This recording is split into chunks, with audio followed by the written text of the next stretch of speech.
There you go. Hello. Perfect. Hi. How are you today? I'm good. How are you?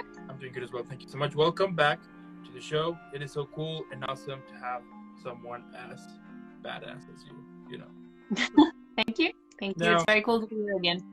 now, before we start, the drill, I have to give you a super quick badass, super welcome. So, there you go. Thank you. Thank you. So, starting with our Halloween special, tell me, what do you like the most about Halloween? I mean, I dress up all year, so it's not really that much of a difference. Yeah. But I've always loved Halloween. Halloween was a big thing for me before I guess, came out as a cosplayer, you can say. Like, I always loved to dress up, but I never really did it much in public apart from, like, Halloween. Until a few years ago when I was like, you know what, I just want to wear costumes all year round and I don't care who sees. So Halloween is awesome. It's not really that big a deal in Norway. Like, we've never really done much. Like, you won't see a bunch of people dressed up for candy. Like, sometimes in like areas where they have lots of little kids, they might do something, but most of it is very just Halloween parties and stuff. But I've always thought it's super cool and super fun. So Yeah, absolutely. Absolutely. That's so cool. And if you could pick any costume for Halloween, like right now, which one you would choose? right now, this one. It's amazing. I don't know, if I could do anything, I've always wanted to do Coraline from Coraline, the movie. Yeah. It's because it's just creepy, and I want to do Other Mother as well because she's really terrifying. Yeah. I wanted to do that today, but I was like, I don't have any buttons, so next time. Sounds like a plan. So we have a costume. So definitely for next year Halloween, we got a costume there. Yes. Yes. Perfect. Now, from all of the costumes you had at the moment, which ones are some of your favorites? My favorite one is this one, the Stormtrooper. It's so not cool. scary. Yeah, I have like it's a cheap version. I like to say it's Stormtrooper from Wish because it's not great, but I still love it and I feel so cool whenever I wear it. I bring it everywhere. So when I go on holiday, I bring that costume. That's probably my all-time favorite one, yeah. That's so amazing. That's so cool. And what would you say is the key for a good costume? I think it's not about the key for a good costume. I think the key is pick a costume that you are comfortable in and that you want to wear, something that you are passionate about. Coming from the cosplay world, I mean, people dress up as the characters they love. Yeah. So just wear something cool. Like, I mean, lately I've been seeing pictures of someone throwing a sheet over their head and putting sunnies on, and the photos look so cool. So it's a matter of just having fun with it. And yeah, I mean, if you're good with hair and makeup, if you're good with blood and gore, like if you know how to use latex, have fun with it. Mess around with it. But don't feel the pressure. Like, you can do it simple and still look awesome. Yeah, totally. I can agree on that. And if you could be in any horror franchise at the moment, which one you would choose? Conjuring, for sure. Totally.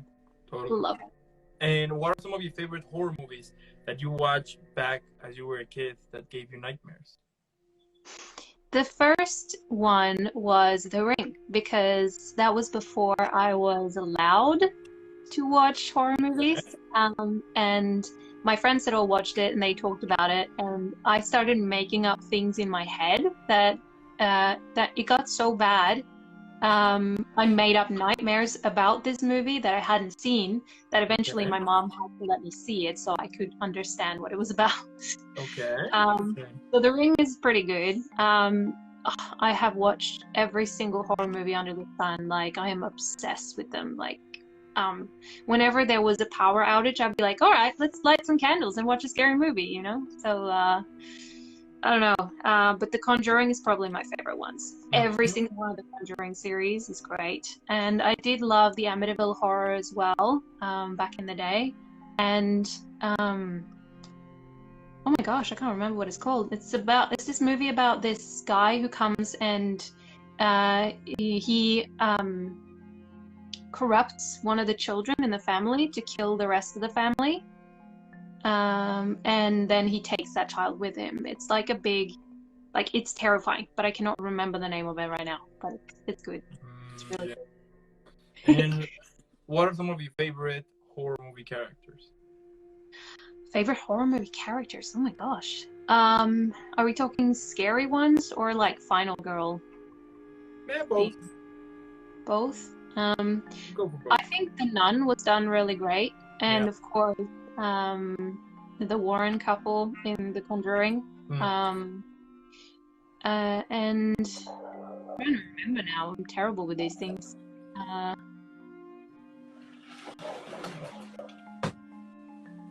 I really like the Wrong Turn movies and The Hills Have Eyes. And I mean, the characters there don't really have names like the monsters, but in the first one and in the very latest one that came out, I think they're just really, really cool. Both the lead actors and the monsters in them. So, yeah. Fair enough. Fair enough. That's amazing. There's probably lots more, but I just can't think of them right now. And if you could create a horror movie right now, what would be the title of it? I actually did create one. I have recently produced one. We filmed it in the UK this year, a few months ago. It's called Hide, and it's not, I haven't written it, but there's these two amazing writers over in the UK who wrote it. We were going to film it in Norway, but we didn't get support for it here. So we decided to film it there because they had the crew and the cast ready. Yeah. It's a really cool story about a mimic that moves into a house with a mom and a daughter and starts sort of playing hide and seek with them in a way, in a really gruesome way, and the child disappears and the mom has to fight to recover a child. I'm so excited for it to come out. It's going to be released later this year after we've put it through a few festivals and stuff. So, that's amazing. I can't wait for that. Yeah, let me know once that movie is good. Is then. Yeah, I will. Okay. We'll do a promo video. Yeah, absolutely. Yeah, we need to do that. Yeah, we need to have like exclusive here. Thank you. There you go. Now, any movie or TV show that you could recommend for Halloween? TV show, I would say Ghost Wars on Netflix. It's a really random name for it, but the movie itself the show itself is pretty terrifying. I don't get scared much, and I found it very, very on the edge of the seat exciting. Yeah. And also The Exorcist on Amazon Prime is really, really good. I'm sad that they only have 2 seasons, but those 2 seasons are definitely well worth watching because they're so good. For movies, I'm gonna go back with Conjuring because that series is great. Even the latest one, Devil Made Me Do It, recommend it. And also, if you want to watch a horror movie that's a little bit, I guess, more harmless, but has some really heavy storylines, I would watch The Good Neighbor because it is, it's intense, really well made, amazing actors. Pretty sad, but yeah. Okay, fair enough. Now, do you have any creepy story you can share us? I do. I have one. I jumped onto the interwebs and found you guys one that I could read. Perfect. I thought it was scary. It's I want to give the writer a little cred. It's on Creepypasta Wiki, which is like a web page, kind of like Reddit for scary movies, scary stories. And it's written by a person, I don't know if it's a guy or a girl, called Squid Ink. So yeah, I can read that whenever you're ready. Super ready. Let me just put the lights low a little bit. Give me 1 second. I mean, it's not gonna make much of a difference because it's 3 p.m. here, but you know, it doesn't make much difference. Well, but go ahead. Here. All right, I will read. I'm gonna read it because I don't know it by heart, but yes, let's just get into it. Let's dampen the mood. get into a little creepy vibe, and let's go. A friend of mine had shown me how to use Google Maps. I'm sure you know what Google Maps is. It lets you use satellite images to look at locations all around the world. You see, a few years ago, I was in a car accident, and since then, I don't really leave the house that often. It's difficult for me, and whenever I see a car, it makes me feel lightheaded and panicky. So I was fascinated by the fact that I could see all over the world. I could virtually walk around the street, and I almost felt like I was really there. I became instantly hooked. It gave me a real eye on the world. I could go into almost any major city, and I did. I'd seen streets in China, Japan, Germany, and England. So many places. I'd even gone to tourist attractions like the Great Barrier Reef and Dracula's Castle. My favorite was to go to just random places in random major cities and see how many people and animals I could find. The faces of the people were always blurred to protect their privacy, but it was still enjoyable to see them out there, enjoying life, walking like it was no big deal. She must have good taste, I laughed. I zoomed in closer and noticed the grey bag she carried on a grey and purple shoulder strap. She was walking in a relaxed manner, hand trailing the wall beside her. I bet if I could have seen her face, I would see that she was smiling. I began to feel a little sad. I let the hands fall onto the arms of my wheelchair and looked at her for a minute more. I wish that I could have been there, walking alongside her, so carefree.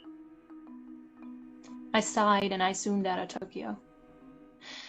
Enough of this for tonight. I turned off the computer and I went to bed.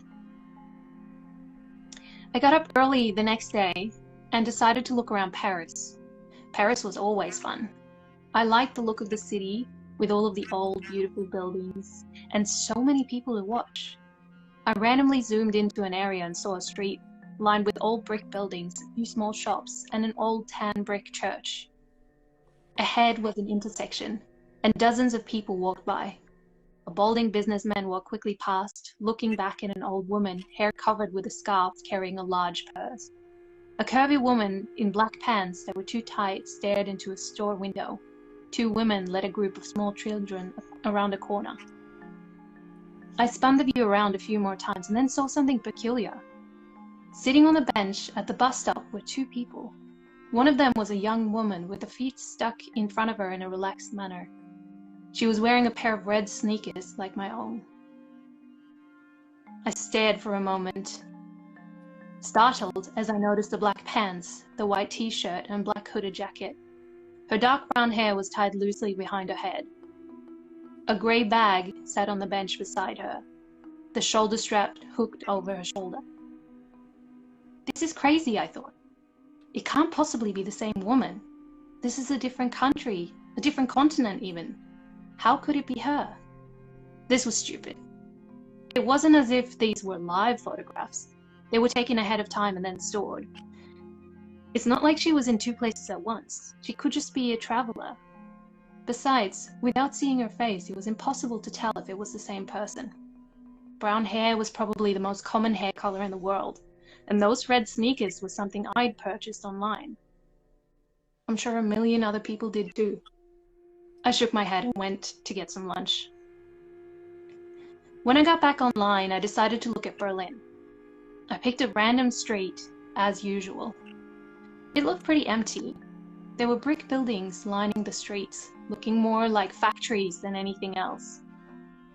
There were empty lots full of long grass and piled gravel. There wasn't much to see at all, really. There was a line of motorbikes and a car with two German flags sticking up from it. After more searching, I found one kid. He looked like he was dressed for school. A jacket thrown over his bag, he was intently looking at some kind of mobile device. I was disappointed. I started to leave, but then I caught something out of the corner of my eye. I turned the view, and there they were, those damn red sneakers. She was standing on a street corner next to some signpost.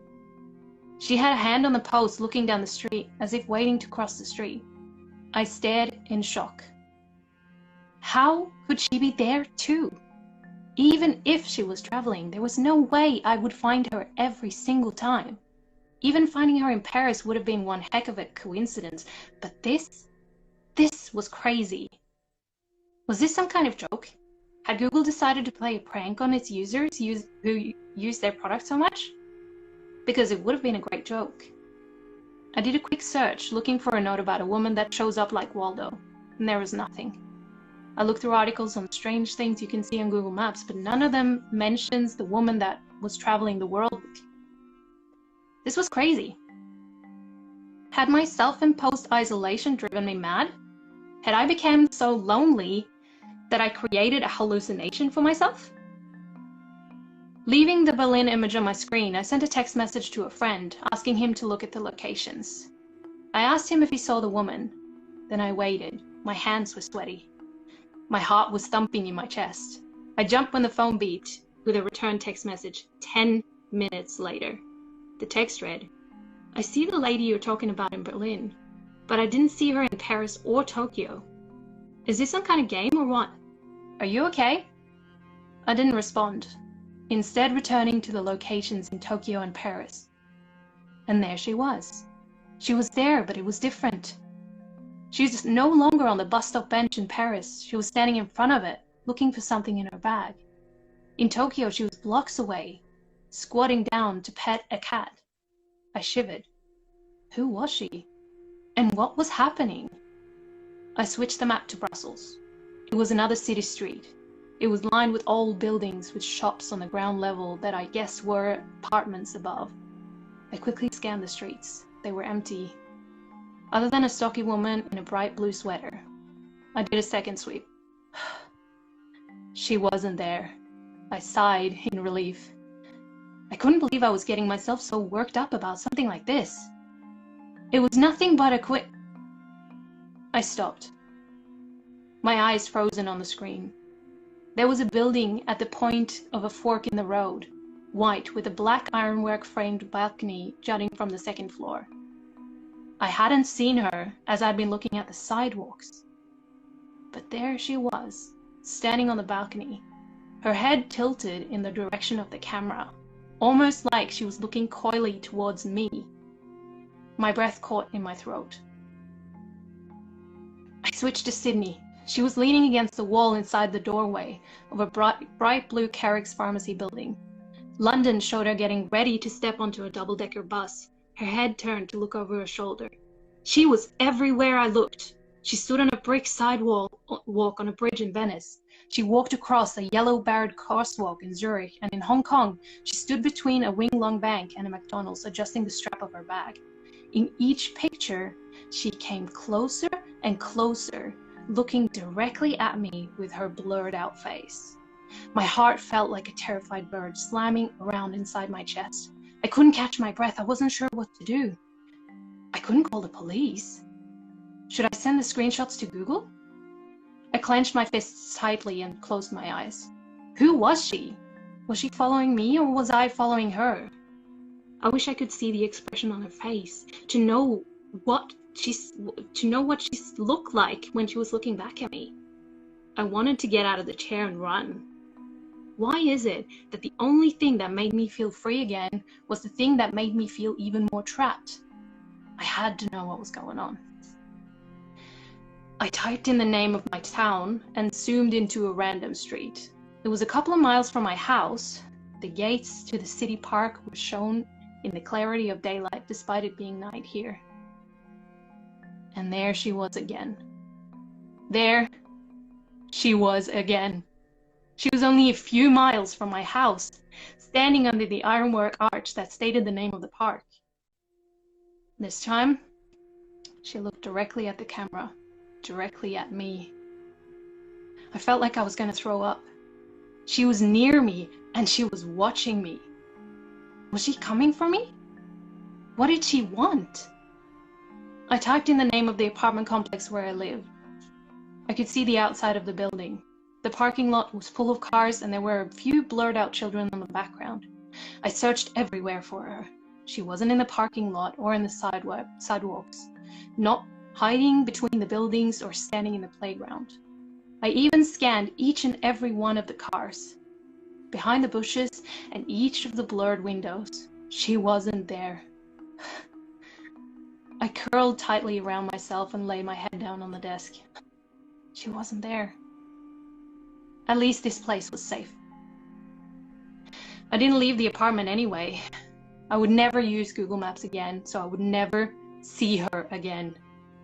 She could stay at the park for all I cared. I smiled at myself and was surprised when the relief just washed over me. I'm safe, I said to myself in a whisper.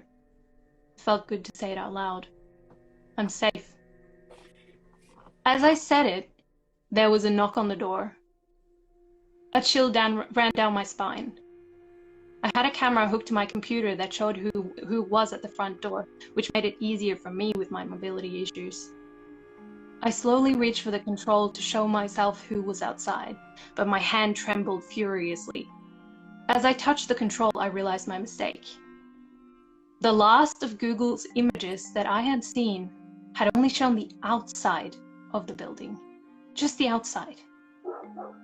I looked at the screen and I saw a woman in a white t-shirt, black pants, black hooded jacket, and carrying a grey bag with a purple and grey striped shoulder strap. And of course, there were those red sneakers. She looked directly at the camera, her face still a complete blur. As I tried to stifle a scream, she raised her hand and knocked loudly on my front door. The end.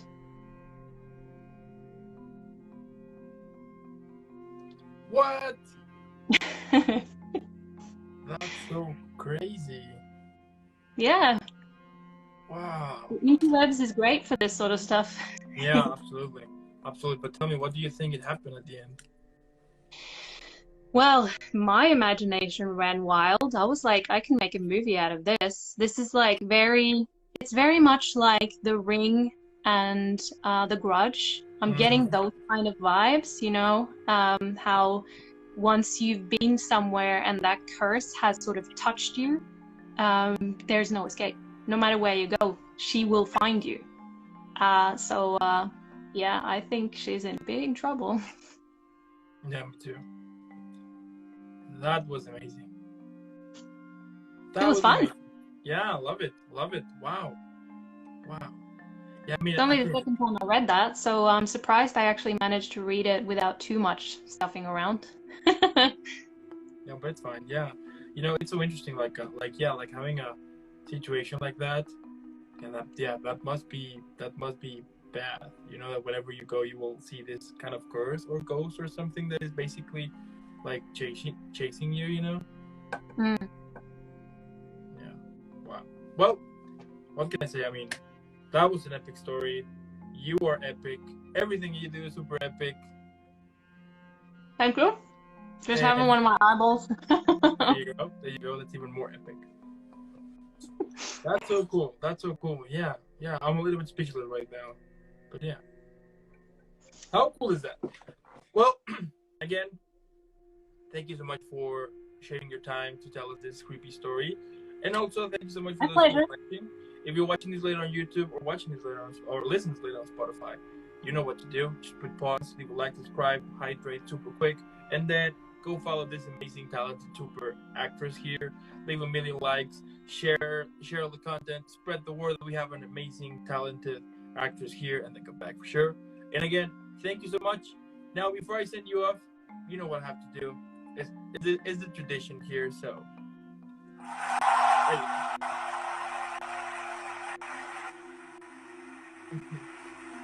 Thanks for having me. Thank you so much. Keep rocking, keep being this amazing, super talented person you always are, and I'll see you in the next one. See you later. Bye. Bye.